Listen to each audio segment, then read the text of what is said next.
We are live. And welcome everyone to this amazing Hello Pivot. If you don't know, you are with us today in the Hello LLC. And Hello stands for Helping Entrepreneurs Leverage Leading Edge Optimizations. And more importantly, it's about helping everyone live life optimally. That's what we do. That's what we're all about. And today, ladies and gentlemen, we have an amazing individual, Miss Leah Garcia. She is from Monterey, California. She's a financial professional. She teaches businesses how to keep more money. And more importantly, she has this amazing process that she's put together called the Wall of Wealth. And more importantly, wow, she's a black belt as well. So watch out. She will just get you one time. If need be, we can go there if we need to. It's And okay. it is so amazing to have you with us today, Miss Leah. Is there anything that I missed that everybody else should know as well? You did an amazing job. So we definitely, and I do my Wealthy Wednesdays as well, that I've had you two featured as one of my favorite, all-time favorite guests. So absolutely. Thank you so much for that amazing introduction, Mr. Jones, because I can't even ever call you David because I don't even know you that way. We get to call Jones all the time. Yeah, That I part. love it. That part. So, you talk about financial, literacy, and especially, to this younger generation, things of that sort. If you could, what are some of the older forms of money that we talk about compared to what some of the newer forms of money that we should be talking about? You know what I love is that I know this is going to be a gloves off conversation. A lot of times when I'm on these podcasts and stuff, we have to talk about traditional plans, which is going to be things like your 401ks and IRAs and 457s and TSP and all of those. And, there was a place for that. But really these days, I mean, the average person doesn't even understand the rules, laws, and regulations that govern their 401k. Employers don't match, and if they do, it's very, very minimal. So you're telling me that I don't know these rules of the game. I'm putting money into something that I accept all the risk, and you're not even giving me a match. Like, if you understood that, who would put their money there? Nobody. Unfortunately, a lot of baby boomers did. And I don't know if you realize, but the average 401k balance is less than $100,000. Wow.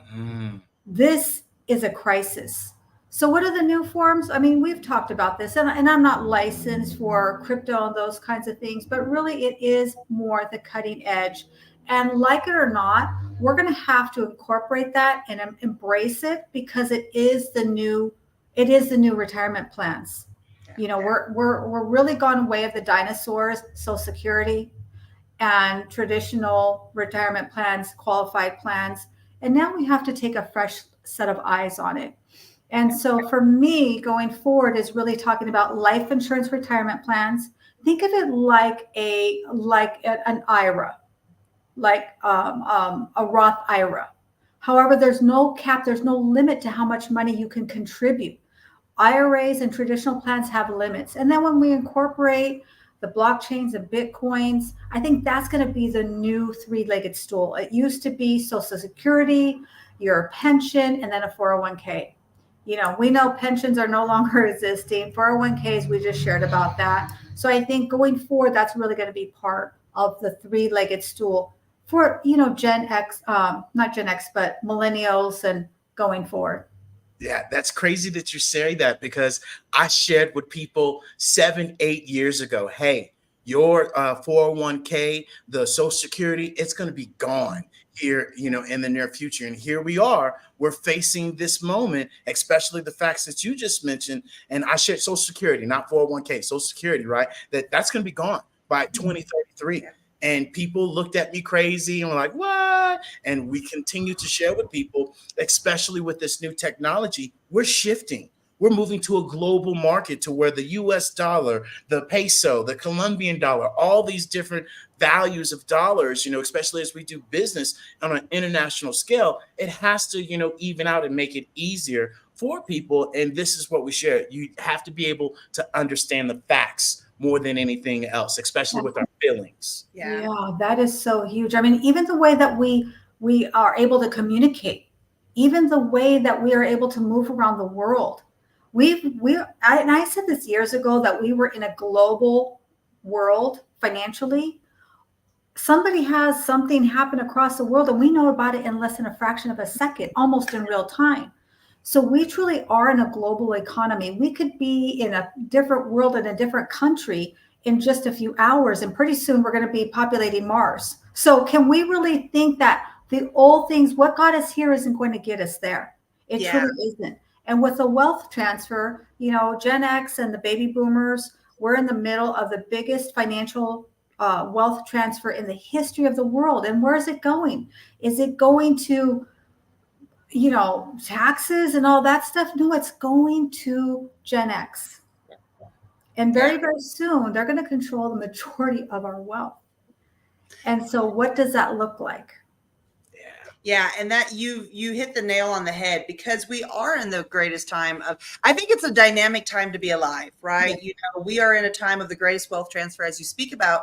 And a lot of people, and as you say, we want to make sure everybody understands that, you're not licensed within the blockchain cryptocurrency side of things, but it's the knowledge of knowing that that's where we're pivoting to. Really, to be very frank, just so everybody knows, public service announcement, nobody's licensed in that area right now because there's not regulations on it. And until there's regulations, then we can have, people that are licensed within that arena. But my point being is it's been very dismissed, and so something that I love this conversation. I have started to geek out on the financial side of things, and because of fintech and blockchain and the moving of where, like we talked about, the third leg of the new stool.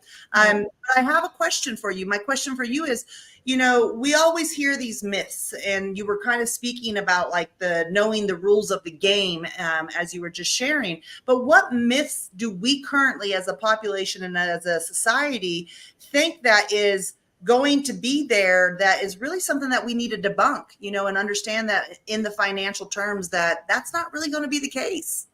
Right. Well, there's a few of them, but one that just screams at me. And again, this is a gloves off conversation. And we're talking about people who've been talking for years and decades about the same old traditional stuff. Yeah. Buy term, invest the difference. Listen, I still have people that want to do that, and they're 70 years old. And to buy a term insurance policy is $4,000 a month. Listen, that does not make sense, right? That's antiquated. It's outdated. There's a place for term insurance, and I absolutely use it. But to think that you're going to buy a term insurance policy, invest the difference, and now suddenly become out on the other end financially independent is completely it's ridiculous. I've never seen anyone do it, not once. I've been in the industry 18 years. I can count on one hand, not using all my fingers, the amount of people that I found that bought term insurance and actually invested the difference. And even then they were broke. Okay. I'm just going to call it what it is. And then secondly, a lot of these financial professionals, wealth managements, they talk about budgets. That's punitive. You can't go out to lunch. You can't go out to dinner. Don't ever spend anything that you don't absolutely vitally need. Sell your car, burn your furniture, sell your children. I mean, this is crazy. And some people did follow those, but to me, it's punitive. And if we look at our money as punitive, as we're being chastised, we're in trouble, that's not bringing good energy to your money. That's not exciting to me.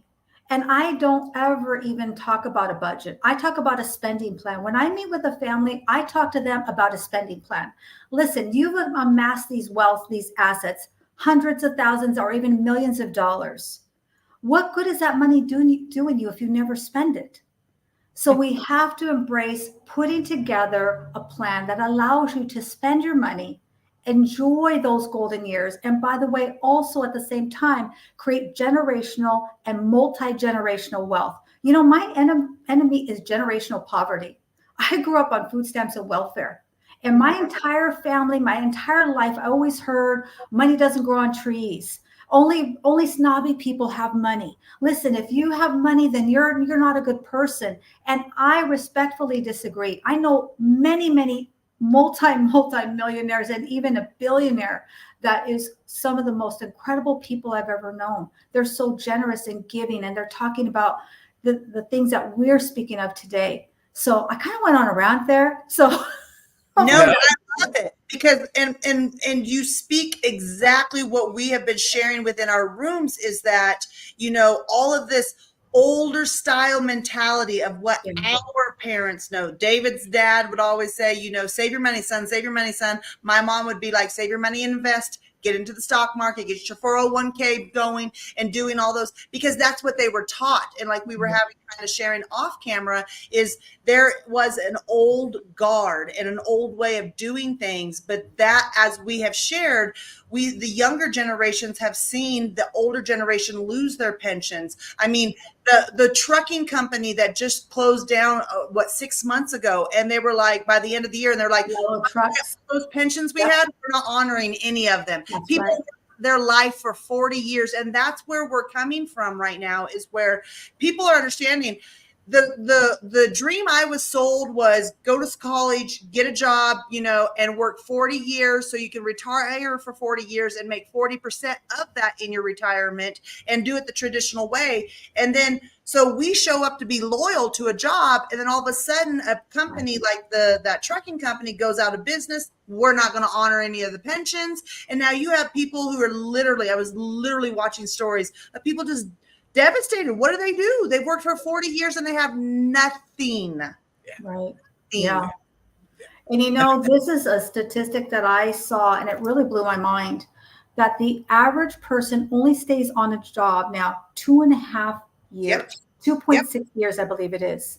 Back in the day, you got a job. I don't care if it was a garbage truck, J.C. Penney's, working in the cannery. You could work for 20, 30, 40, 50 years and have a pension that paid you the rest of your life. And that for a lot of people was all they knew. Now, that's not happening. We have no loyalty to our employees, even to our executives. They got laid off in a moment's notice. I mean, how many times are we looking at the news? Companies going out of business, scaling back, laying off. We're not firing you. We're just not going to give you any hours. Like, what is this? So should we really be investing in a program where we have no financial control over it? Now is the time to look towards your money and really take a hard look and make those decisions for yourself. Stop allowing other people who don't know you, don't care about you, don't know about your family, make those decisions for you. Yeah. And you say something that is so huge. We remind people, you are the money. Yeah. A lot of the times, like you said, mama, money doesn't grow on trees. Yes, mama, it does grow on trees. It's paper. And, these old mentalities that we have grown up with that we've talked about. And this is where we've shared with people, hey, this is the time that you need to leverage your influence and you need to find other streams of income. So you can invest, so you can learn about these things, because old keys are not opening new doors. And some of these keys that you're holding that are old, there is no more doors there.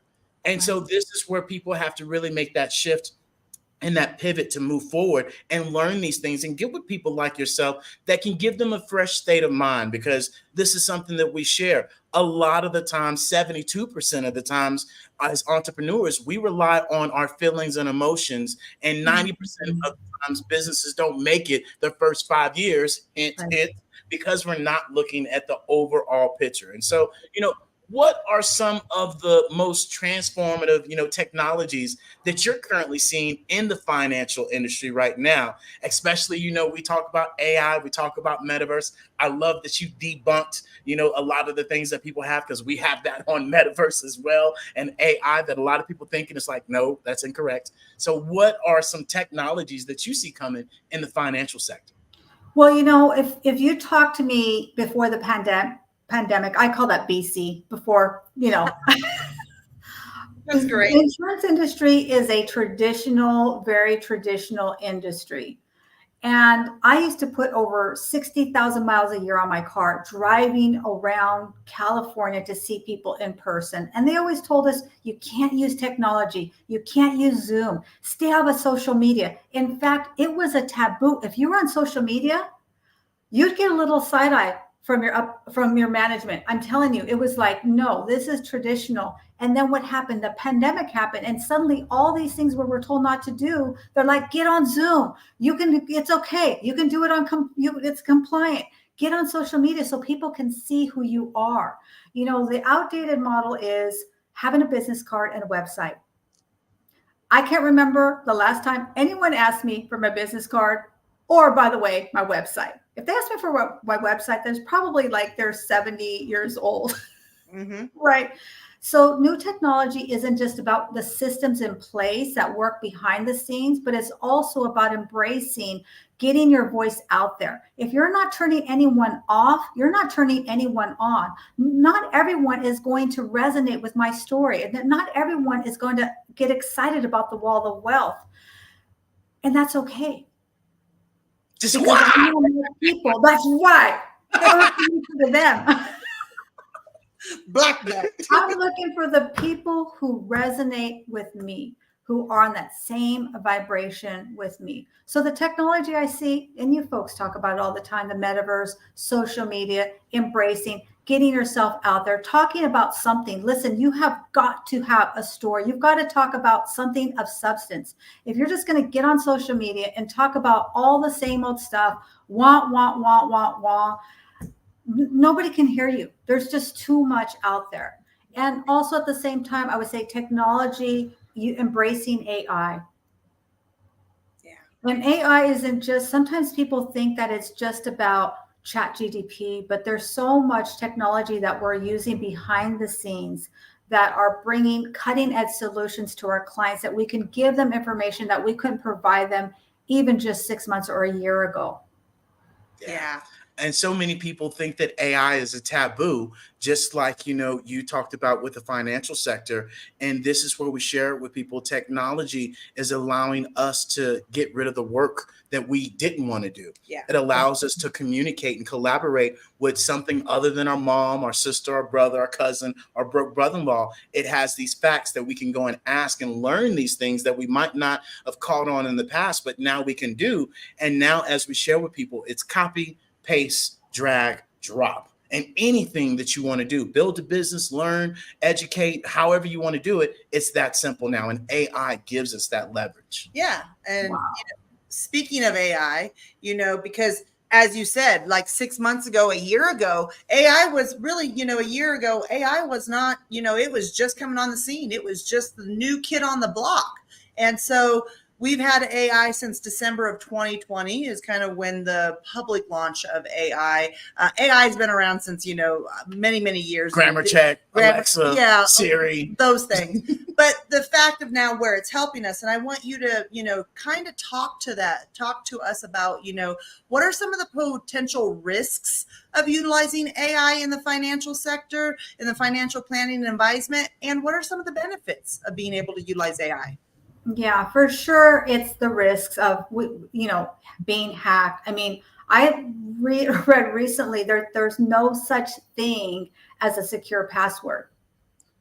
So really, what does that mean? We have to be vigilant. We have to really take care of our personal information as much as possible, and really incorporating things like, what do they call that? I have it on my phone so that people can't see you. You're the millennial. You know what I'm talking about. Like what is that called?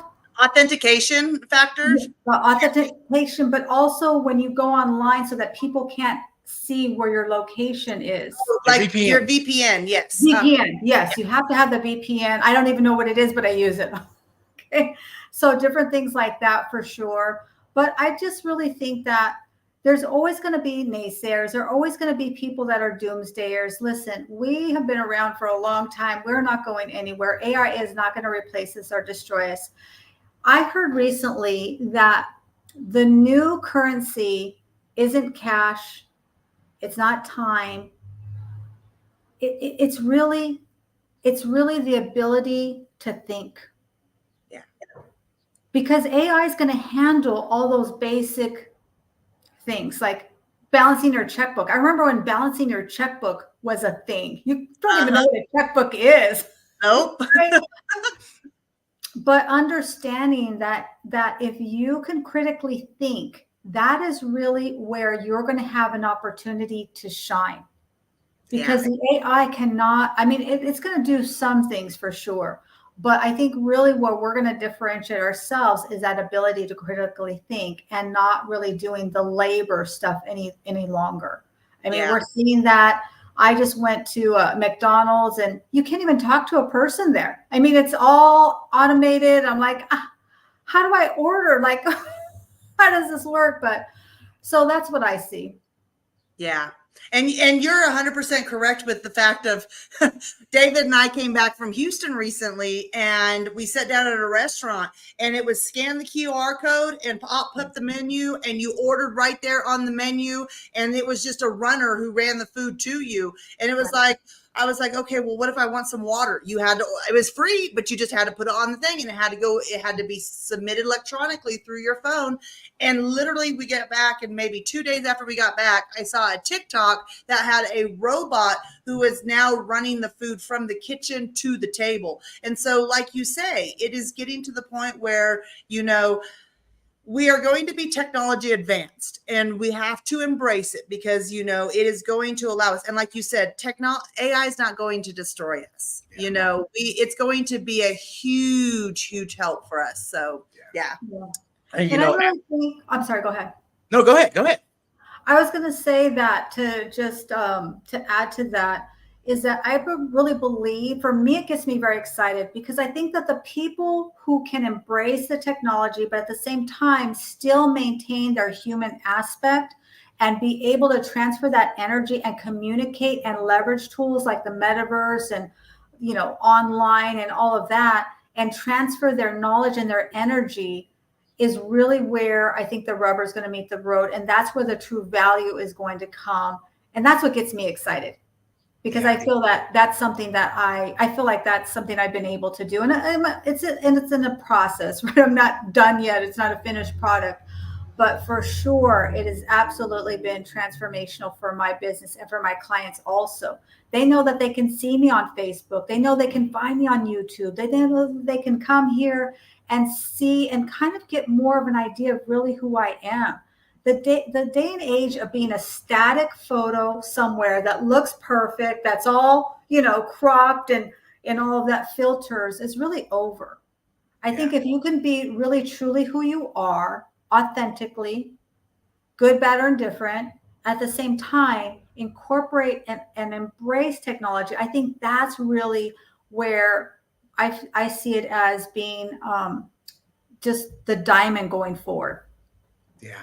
And, especially as we talk about technology and the experience that we create for people, especially when you said beforehand, don't use Zoom, be the road warrior, be the hotel warrior, be the belly to belly. And this is something that, we see and that we hear a lot of the times is that people have to be in front of somebody to talk about their services or show their services, when right now people aren't doing that, especially this younger generation. They're not going to be meeting with Miss Leah in their kitchen, table and saying, let's talk about this 401k, all of these things, So, and especially, utilizing Metaverse, now you can create a whole entire environment where they can learn about the wall of wealth. You can be able to have your master classes. Your Zoom calls are obsolete. You now can say, hey, meet me in my virtual metaverse world, where they can join you from their cell phone, from their laptop, from their VR headset,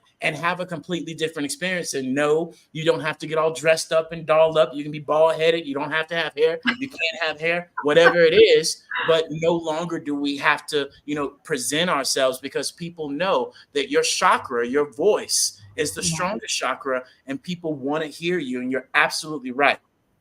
A lot of people now want to go to straight selling, right? Yeah. They want to sell.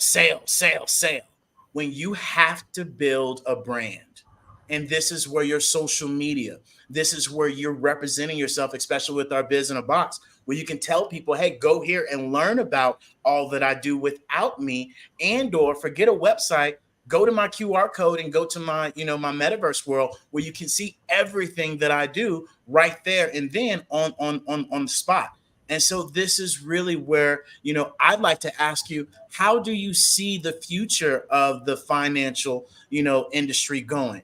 How do you think that process will move forward now with all this technology? I mean, the technology is something you have to embrace. I think that the average financial professional is like age 60, which means, listen, we are outdated. Okay, we are outdated. And so really my quest is to really build those relationships with the younger generation, not just from a perspective of being them being my client, but really understanding really how do they move? What's important to them? How are they interpreting this future going forward? And so really for me, because the majority of my clients are more towards retirement, I always look to find some way to get an introduction to their children in some form or fashion, whatever that means. Meet them in the metaverse, or sometimes we're in. I was laughing because sometimes you're even in the same room and they'll jump on their YouTube or something like that, right?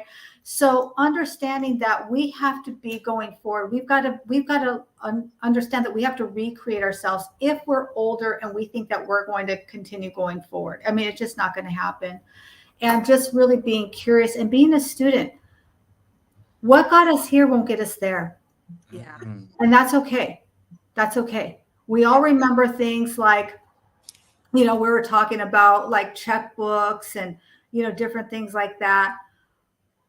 But understanding that there are new technologies that we have to embrace. And if we don't know them, then we have to be willing to learn about them. Yeah. And really for me, when I first heard about this crypto stuff, I'm like, what is it? Like, yeah, absolutely, it's moving my cheese, but I'm understanding that it is absolutely here to stay. So what does that mean? That means that I have to have some basic working knowledge around it. I have to understand how it's going to be incorporated into their financial plan, which, by the way, the Wall of Wealth does address that, just so you know. Okay, it's there. So when we can do that and not come from a punitive point, not there like we know everything, we've been around, we've seen it all. No, listen, this is a new world. So that's really my take on it, is being willing to unlearn some things, because some things aren't going to be, even like I said, 401ks, I think you kind of get an idea. I do have a lot of clients that have 401ks. They are not by any stretch of the imagination anything that I guide people towards at all. I give them alternatives. Right. I absolutely educate them and give them alternatives. And how do I educate them? By teaching them the rules. Yeah. And understanding that. So hopefully that answers your question, Mr. Jones. Absolutely. And, it's kind of funny because we used to, for those that know, we used to live in Houston, and we would go to our bank that was just down the street, and it was 100% no employees. It was 100% technology. You had to use your card to even get into the door. So you had to take your debit card or your, put it in, it'll slide in. They would be, okay, this is an active card. It would give you access into the lobby. And then you could go into the ATM. You could go in, if you needed to meet with somebody, you could go into a little tele room, and it would call up a tele, service agent to be able to help you. And so I say that because we are moving to a point where, like you shared, BC, 4 years ago, BC, it was not Before this. Corona. Before, yeah. COVID, yeah. It was not in the light of, it was belly to belly. It was, hey, I'm going to go in and talk to my banker. I need to talk to that person, and have that conversation. And now technology is advancing and has been for that Bank of America that is, completely it's just a humanless. Little, it's just a little kiosk too. It's not a full standalone. It's next to a Subway. Yeah. It's next to a tanning salon. So it's literally one of those little kiosks, little places that has where you go into the back office, and if you want to talk to a teller, you literally got to go to the computer and get somebody, wherever they're located. They put you online, to wherever. Yeah. And so, that, which is where, the reason why I was sharing that and David was sharing that is because it's going to be to a point where you're walking around Metaverse like I was just walking around, and you're going to have the ability of a Bank of America that's an authorized door. You go in and it's going to be like, all right, what's your account number? You key in your account number and they're like, all right, that's active. You come in and it's going to be all 100% within a technology realm. It's going to be to where we come and meet. I need to go meet with a financial advisor because I need to, allocate some assets, whether they were, obtained through an old way or a new way. I need to allocate those assets into an investment, portfolio. And then where I'm going to walk up and say, oh, Miss Leah signed, and, click that button and schedule an appointment with you. And it's just going to be, 100% where what we see currently in our cities are going to be more of a technology base, which leads me into my question of, we've talked about technology, we talked about where we're going in that, but how does technology improve the customer experience? How is technology right now helping you improve your customer experience, and how do you see that in the future moving forward?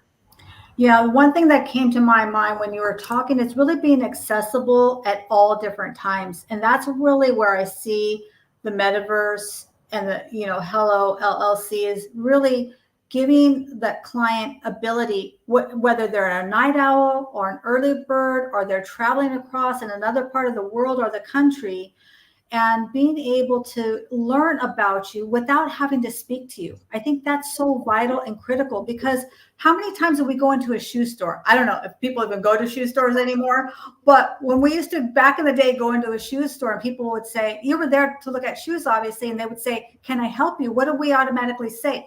Yeah. I'm just looking, don't bother me, I'll talk to you. We don't really like that initial interaction. We want to be able to peruse and look at what we're doing. So going forward, absolutely having a social presence for sure, embracing the AI technology that's in our back office that allows us to show more dynamic results for like comparison side by side when it comes to looking at life insurance, retirement plans, LIRPs, cash value life insurance, and comparing it to things like their 401ks and stuff like that. Yeah. So that's really where I see it. And one thing that we bring to people's attention, anytime we bring anything new, there's always this fear factor. Yeah. And number one, there's a fear factor because most people don't know what it is and they're afraid of it and they think it's going to take away from them. Anytime in nature, anytime in our civilization, it's never been where it's taken, where AI is going to have a surplus of 150 million jobs. Not only that, we look at the banking industry. When they created ATMs, you're right, everybody was like, oh my God, bank tellers are going to be gone. It's going to be crazy. And what did it do? No, it increased, all effectiveness for everybody to not have to go inside, to be able to get all this information. It literally helped more than anything. And so just like with the television, just like with the TV, just like with the internet, anytime something new comes about, we have this rejection because it's uncomfortable. It's something new. And this is where we share with people, success is in uncomfortability. Yeah. Success is doing the things that you know you should do that you're not doing because, like you said, I got to say this, what got us there won't get us there. What got us here, yeah, won't get us there. And so I love that because so often we stick in that mindset of how things used to be. My father says it all the time, boy, they ain't got customer service no more. They don't care about you saying this, that, and other. I'm like, Dad, yes, that's how it used to be. But now when we used to go grocery shopping, it only used to be one aisle of the self-checkout. Now it's the whole entire store. And now guess what? Everybody's talking about, oh, I'm afraid of Metaverse. I'm afraid of this. You're not going to the store now. You're shopping online and you're driving up and it's sitting in that parking spot, number 17. Go ahead and put it in the back. I'm good. Yeah. Not going anywhere. So good. Two points. Oh my gosh, this is so good. So number one is that I would say champions don't panic, we pivot. Anytime there is a disruption, there's an opportunity, right? It's the law of the universe. It's the way things work. And really, when I think about the universe, the metaverse and technology going forward, we're going back to where we used to be, where people are starting their own businesses. They're creating new systems. They're being innovative. Back in the day, we didn't have jobs. We all owned businesses. I had a chicken farm and maybe Mr. Jones had a cow and we would barter and trade for things. And maybe Miss Tara over there, she was crocheting or sewing up some stuff, right? And that was really how our country was founded. I feel like we're going full circle and not putting all of our eggs into our employer's basket, and now starting to create our own baskets and reinventing what those baskets even look like and what they hold and how we can barter and exchange those going forward. So that was so good. Absolutely. Yeah. That was so, so good. You know, you hit the nail on the head with the conversation around that, you know, in the late 1900s, you know, it was over 90% small business owners. As you say, we were built on small businesses. We were built on somebody in the community did that. And David and I, for those that don't know, are digital nomads. We're living here in central Mexico at the moment right now.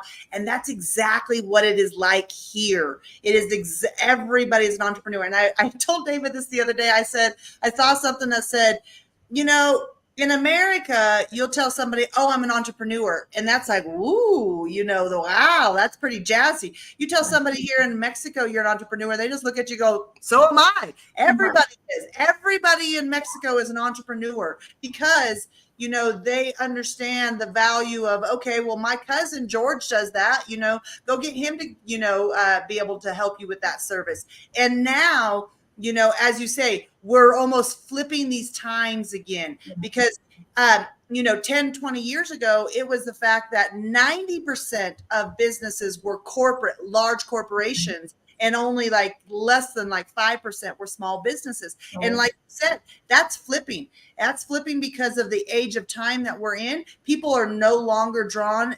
Let me tell you this, capitalism is gone. It's if you have noticed that people no longer want to be a part, just like we were having a conversation off camera, they want to know where their money's going, who it's supporting. And when they put that money to when we buy that, you know, that box of cereal or those shoes or what that t-shirt or whatever it is, okay, what are you as a company doing in this world to make it a better world? And when we find out that you've been gouging us and raising the prices and you're putting stuff in our food that we shouldn't be eating because it's making us sick, people are saying no more.